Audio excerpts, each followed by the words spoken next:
প্রিয় শিক্ষার্থীরা, আশা করি তোমরা ভালো আছো।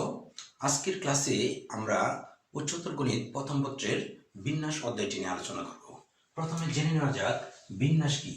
বিন্যাস অর্থ সাজানো, বিন্যাস মানেই সজ্জা, বিন্যাস মানেই অ্যারেঞ্জমেন্ট।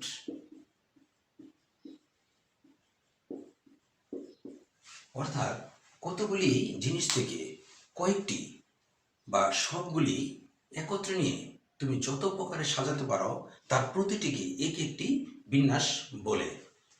যেমন এ বি সি তিনটি লেটার রয়েছে, এখান থেকে আমরা দুইটি করে লেটার নিয়ে সাজাবো। কত উপায়ে তা আমরা সাজাতে পারি। ধরো প্রথমে সাজালাম এ বি কে নিয়ে, পরবর্তী লেটার বি সি নিয়ে, এর পরবর্তী এসি কিনে সাজালাম।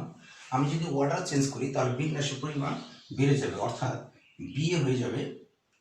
এক্ষেত্রে সিবি লিখতে পারবো, এক্ষেত্রে সি এ লিখতে পারবো। দেখো তাহলে তিনটি লেটার ছিল, আমি দুইটি করে নিয়ে সাজিয়েছি। তাহলে মোট সাজানোর উপায় পেয়েছি আমি 6টি। মোট উপায় পেলাম, মোট 6টি উপায় পেয়েছি। তো এর চেয়ে আর বেশি উপায় পাওয়া যাবে না। তো ভারতীয় গণিতবিদ 1150 সালের দিকে ভারতীয় গণিতবিদ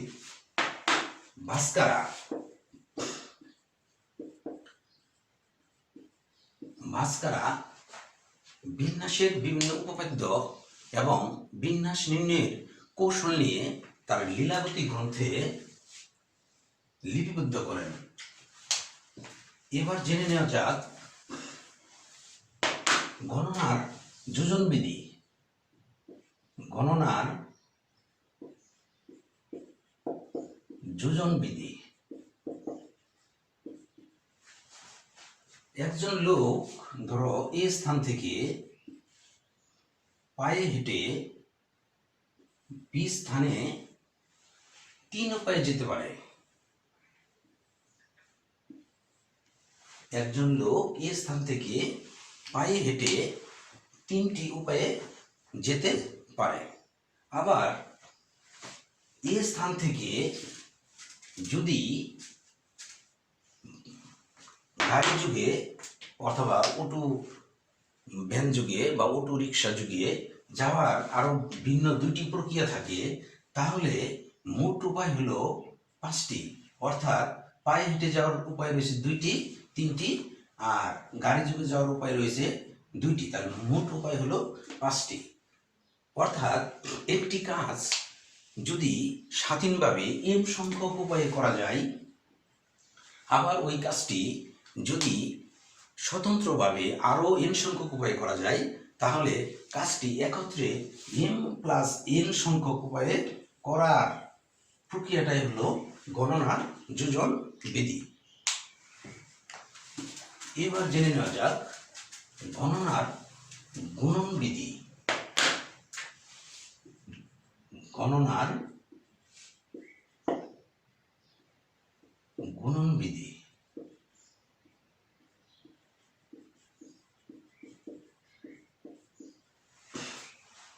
একজন লোক ধরো সৈয়দপুর থেকে ঢাকা হয়ে কক্সবাজার যাবে।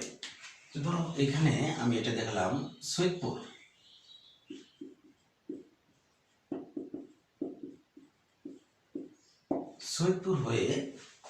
সৈয়দপুর থেকে ঢাকা হয়ে কক্সবাজার যাবে।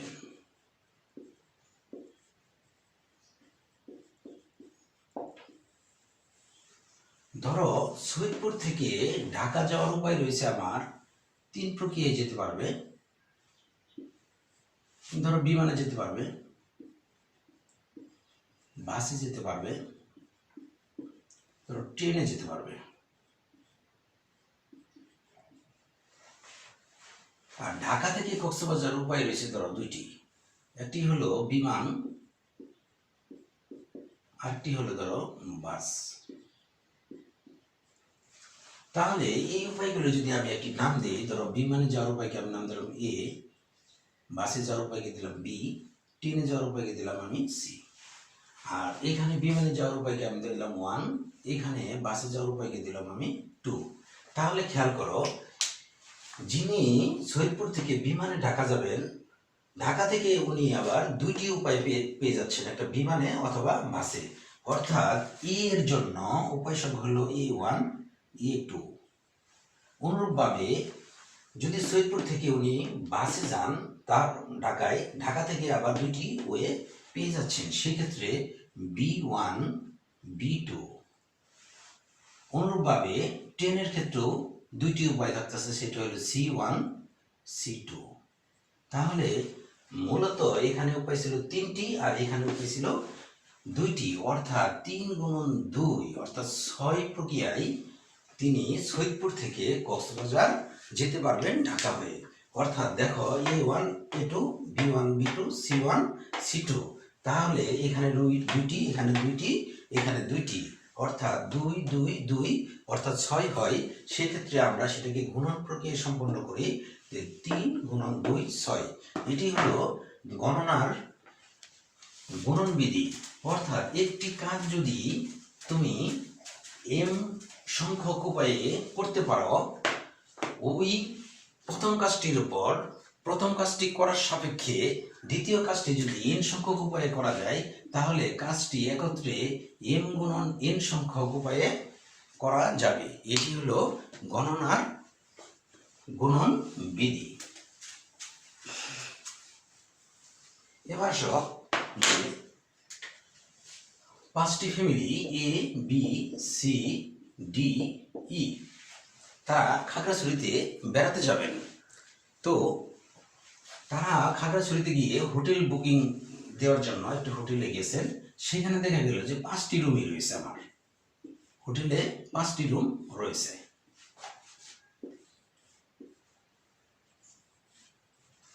তো 5টি ফ্যামিলি বেড়াতে গেছেন, তারা হোটেল বুকিং দেওয়ার জন্য যখন হোটেলে গেলেন, দেখা গেল যে 5টি রুম রয়েছে। সেই ক্ষেত্রে প্রথম ফ্যামিলি অর্থাৎ এই ফ্যামিলি, এটা যদি আমি প্রথম রুম বিবেচনা করি, এটা দ্বিতীয় রুম, এটি তৃতীয় রুম, এটি চতুর্থ, এটি পঞ্চম। ধরো এটা নাম্বার 1, এটা 2, এটা 3, এটা 4, এটি 5। সেক্ষেত্রে এ প্রথমে রুম চয়েস করার অপশন পাচ্ছে সে 5টি। প্রথম রুমে থাকতে পারে, দ্বিতীয় রুমে যেতে পারে, তৃতীয়তেও অবস্থান করতে পারে, চতুর্থতেও অথবা পঞ্চম রুমে অবস্থান করতে পারে। তাহলে এ ফ্যামিলি 5 উপায়ে রুম বুকিং দিতে পারে। এর বুকিং দেওয়ার সাপেক্ষে দেখো বি এর বুকিং দিতে পারবে সে 4 উপায়ে। যদি প্রথম রুমটি এ নিয়ে নেই, তাহলে তার জন্য বি এর জন্য অপশন থাকবে 4টি। তাহলে সেটি গুণ হয়ে যাবে। কিভাবে হয় দেখো, এ যদি A1 রুমে অবস্থান করে, তার জন্য B2 রুমে অবস্থান করতে পারে, B3 রুমে অবস্থান করতে পারে, B4 রুমে অবস্থান করতে পারে, B5 রুমে অবস্থান করতে পারে। আবার যদি এ দ্বিতীয় রুমে অবস্থান করে দেখো, সেক্ষেত্রে বি 1 নম্বর রুমে অবস্থান করতে পারে, বি 3rd রুমে অবস্থান করতে পারে, 4th রুমে অবস্থান করতে পারে, 5th রুমে, 5 নম্বর রুমেও অবস্থান করতে পারে। আবার যদি এ 3 নম্বর রুমে অবস্থান করে, সেক্ষেত্রে বি প্রথম রুমে অবস্থান থাকতে পারবে, দ্বিতীয় রুমে তার অবস্থান হতে পারে, চতুর্থ রুমে অবস্থান হতে পারে, পঞ্চম রুমে অবস্থান হতে পারে। অনুরূপভাবে যদি আমি মনে করি যে না, এ চতুর্থ রুমে অবস্থান করবে, তাহলে বি প্রথম রুমে থাকতে পারবে, বি দ্বিতীয় রুমে থাকতে পারবে, বি তৃতীয় রুমে থাকতে পারবে, বি পঞ্চম রুমে থাকতে পারবে।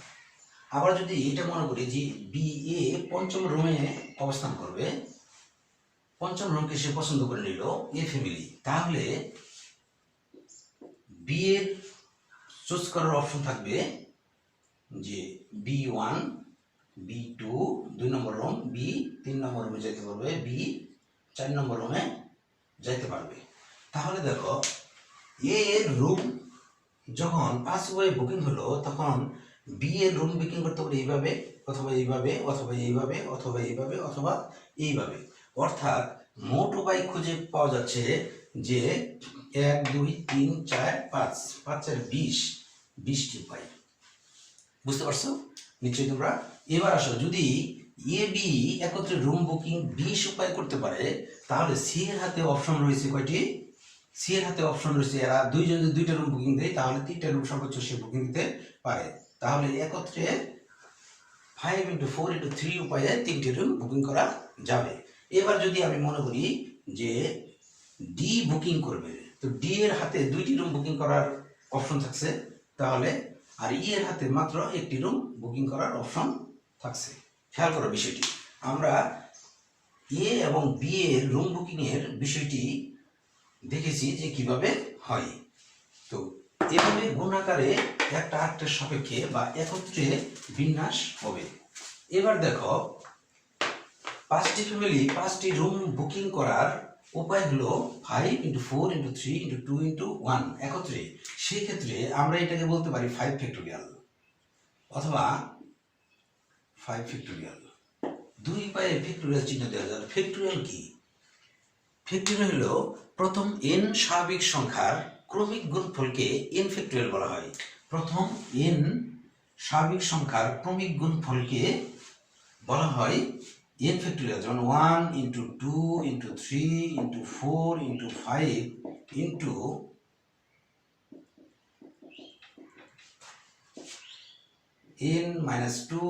n-1 n।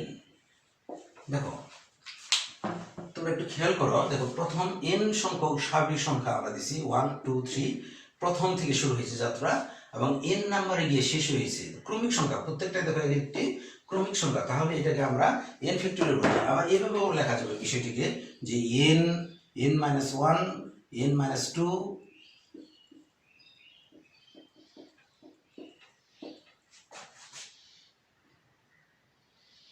5 4 3 2 1, তাহলে এটিকে বলা হয় n ফ্যাক্টোরিয়াল। আমরা আবার যদি এটিকে বলি যে n × n-1 ফ্যাক্টোরিয়াল, তবুও বলা যাবে, কারণ n কে আমি সামনে রাখলাম আর n-1 থেকে যেহেতু 1 পর্যন্ত ক্রমিক সংখ্যা রয়েছে, তাহলে আমি n-1 ফ্যাক্টোরিয়াল বলতে পারি। যেমন ধরো 8 ফ্যাক্টোরিয়াল, আমি 8 ফ্যাক্টোরিয়াল লিখতে পারি 8 × 7 × 6 × 5 × 4 × 3 × 2 × 1। 8 ফ্যাক্টোরিয়াল প্রথম 8টি ক্রমিক সংখ্যার স্বাভাবিক ক্রমিক সংখ্যার গুণফল। এবার যদি আমি 8 কে সামনে রেখে দেই, তাহলে আমি 8 থেকে অর্থাৎ 7 থেকে 1 পর্যন্ত এটাকে আমি 7 ফ্যাক্টোরিয়াল বলতে পারবো। অর্থাৎ 8 × 7 ফ্যাক্টোরিয়াল বলা যাবে। অর্থাৎ আমরা কোনো ফ্যাক্টোরিয়াল সংখ্যাকে সামনে বের করে দিলে তার পরবর্তী ক্রমিক সংখ্যাটি ফ্যাক্টোরিয়াল আমরা ব্যবহার করব। এবার জেনে নেওয়া যাক যে আমাদের কলেজে ধরো n সংখ্যক ছাত্র রয়েছে, অর্থাৎ n জন ছাত্র রয়েছে। আমরা n জন ছাত্র থেকে কিছু ছাত্রকে আমরা হোস্টেলে সিট বুকিং দেব। ধরো 8 সংখ্যক ছাত্রকে আমরা সিট বুকিং দেবো। আমার হাতে রয়েছে n সংখ্যক ছাত্র, তা থেকে আমি 8 সংখ্যক ছাত্রকে হোস্টেলের রুম বুকিং দেবো। ধরো প্রথম রুমটি, এটা ধরো প্রথম রুম, দ্বিতীয় রুম, এটা ধরো তৃতীয় রুম, এইভাবে ধরো এটা 8তম রুম। আমার হাতে প্রথম, দ্বিতীয়, তৃতীয় এভাবে 8 সংখ্যক রুম রয়েছে। আমি n সংখ্যক ছাত্র থেকে প্রথম রুমটি বুকিং দিতে পারি n সংখ্যক ছাত্রের যে কোনো একজনকে, তাহলে n উপায়ে বুকিং দেওয়া যাবে। খেয়াল করো, আমরা এর পূর্বেও এই বিষয়টি নিয়ে কিভাবে হোটেলের রুম বুকিং দেওয়া হয় বা কি প্রক্রিয়া থাকে বা কত প্রকারে জানা যায় তার উদাহরণ আমি দেখিয়েছি। এবার আসো, n সংখ্যক ছাত্রকে এই প্রথম রুমে আমি বুকিং দেবো, তাহলে n প্রকারে বুকিং দিতে পারি। প্রথম রুমে বুকিং দেওয়ার সাপেক্ষে দ্বিতীয় রুমে আমি n সংখ্যক ছাত্রকে বুকিং দিতে পারবো।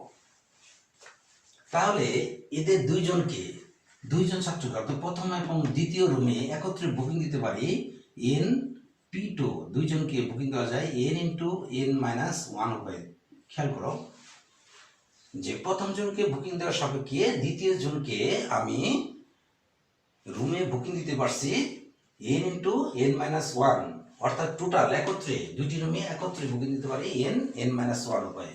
আবার তৃতীয় রুমটি যদি আমি চয়েস করি যে তৃতীয় রুমটিতে আমি বুকিং দেবো, তাহলে n মাইনাস টু উপায়ে বুকিং দেওয়া যাবে। n সংখ্যক ছাত্র থেকে প্রথম রুমটি বুকিং হয়ে গেছে, একজন ছাত্র নিয়ে নিছে, দ্বিতীয় রুমটি আরেকজন ছাত্র নিয়েছে, অর্থাৎ দুইজন ছাত্র নিয়ে নিছে, তাহলে আমার ছাত্র সংখ্যা রয়েছে n মাইনাস টু, তাদেরকে আমি তৃতীয় রুমটি বুকিং দিতে পারবো। তাহলে অনুরূপভাবে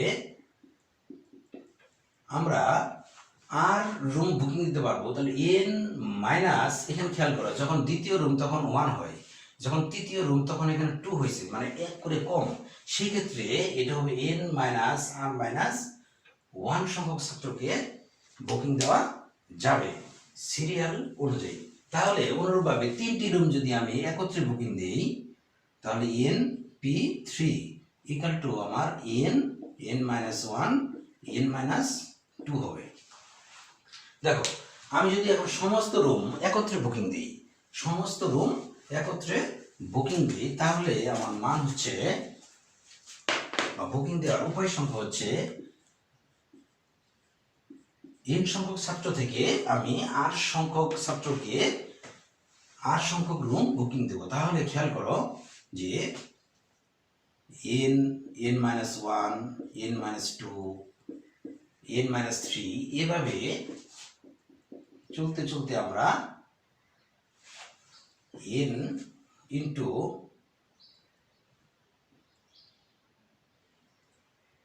n minus R minus one, খেয়াল করো প্রত্যেকটি গুণ আকারে একত্রে আমরা এত সংখ্যক উপায়ে হোস্টেলের রুমগুলি বুকিং দিতে পারি। এখন যদি আমি এটাকে আরো ভেঙে লিখি, দেখো n minus one, n minus two, n minus three, এভাবে যদি আমি এটাকে লিখি n মাইনাস আর প্লাস ওয়ান, লেখা যাবে মাইনাস দিয়ে গুণ করলে মাইনাস আর প্লাস ওয়ান। এখন এটাকে যদি আমি আরো একটু বিন্যস্ত করি n minus one, n minus two, n minus three,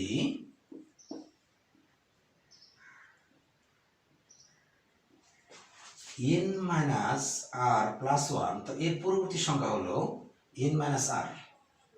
তো এইভাবে যদি আমি অনবরত গুণ করতে থাকি, একবারে ধরো 4 3 2 1 এ গিয়ে শেষ করি, অর্থাৎ দেখো এই লাইনে আমি n মাইনাস আর থেকে 4 3 2 1 ক্রমিক সংখ্যাগুলি বেশি লিখেছি।